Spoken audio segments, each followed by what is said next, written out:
Wesley Thompson, the channel that puts up videos weeks after they're relevant. American Sniper. I was looking around the house for like props or like a gun or some kind of... My brother's in the military. You'd think there'd be something that I could use.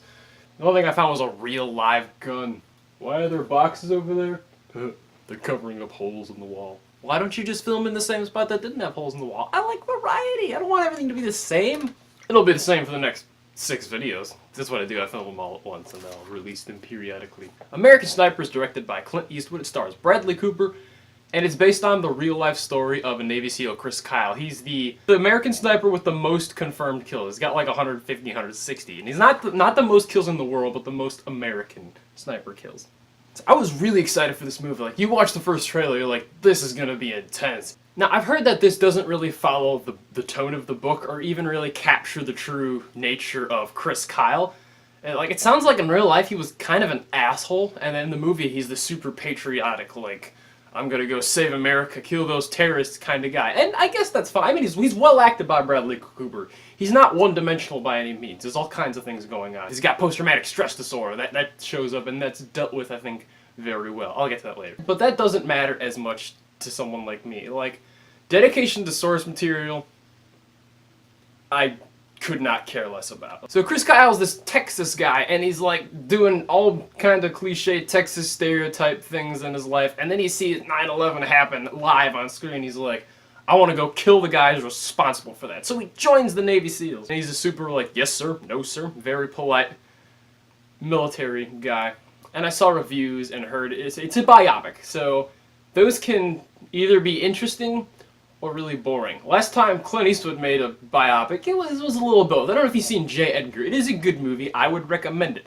I think it moves a little slow, and it could have benefited from a shootout or two.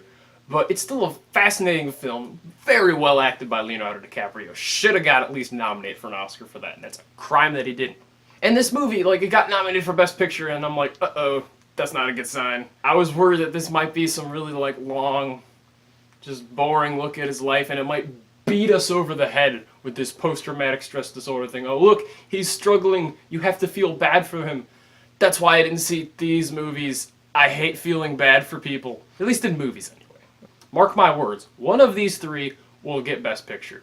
Probably. The first scene in this movie is the scene from the trailer, like, straight up. Do I shoot the kid? Do I not shoot the kid? The kid's gonna kill a bunch of people if I don't shoot him. I should shoot the kid. And he's like, And then right before it cuts to, like, his childhood, and I'm like, what? No. Come on, don't do that. You were doing so well. But it does move pretty quickly through his past. I mean, it's not like Man of Steel. He's a full-grown adult pretty quickly. I mean, it's not his whole life. It's his military career, essentially. But thankfully, that didn't take too long to get going. And it was well done enough that you cared for these people. It was well acted, it was well written, it was funny, it was well directed, he's making jokes. I think that was the biggest hurdle this movie had to get over, was balancing military with non-military life, and I think it handled that very well, and I was, thank goodness. And when the action is happening, it is super intense and super well directed. I was so happy that this movie was good, and because the last war movie I saw sucked.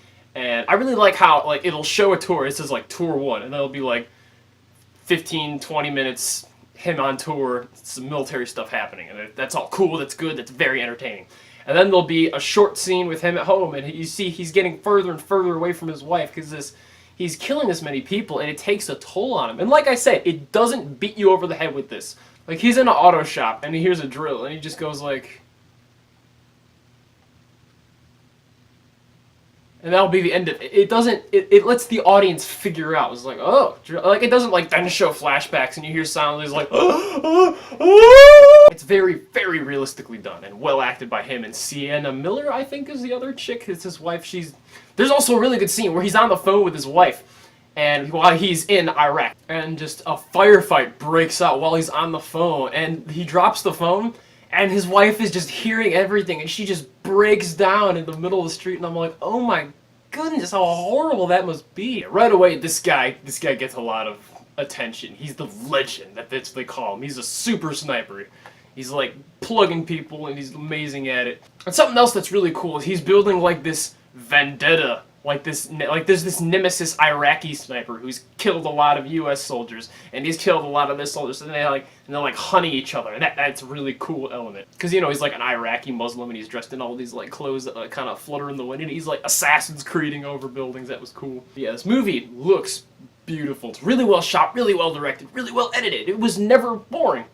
I was only upset at the beginning because I thought it was gonna get boring, and it didn't. So the movie ends. And then there's this little isolated, like, line on the screen that everyone just goes, oh, what?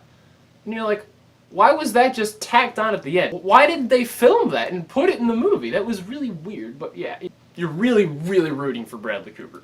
I don't think he deserves an Oscar. I feel like I'm giving out 9 so much, but American Sniper is an awesome movie, and I love me the cool military stuff, if it's done right, and it's very well done here. American Sniper is awesome. Can I do this? Tell me if this looks like a sniper scope. And I feel like I've been giving out that rating and just high ratings in general a lot. Alright, let me reiterate. I think The Amazing Spider-Man 2, I was a little too nice to. The soundtrack is fantastic. I love Peter Parker. I love Gwen Stacy. Electro was dumb. The story didn't make sense. And I think I forgave those points a little too easily. I still liked it way more than everybody else did, but I would not give it a 9 again. So don't watch that video. That video is blasphemy. I'm gonna take it down. Like and subscribe. Comment below. Share. What else can you do on Facebook? Report me to the YouTube authorities. I'm sure I've done something wrong.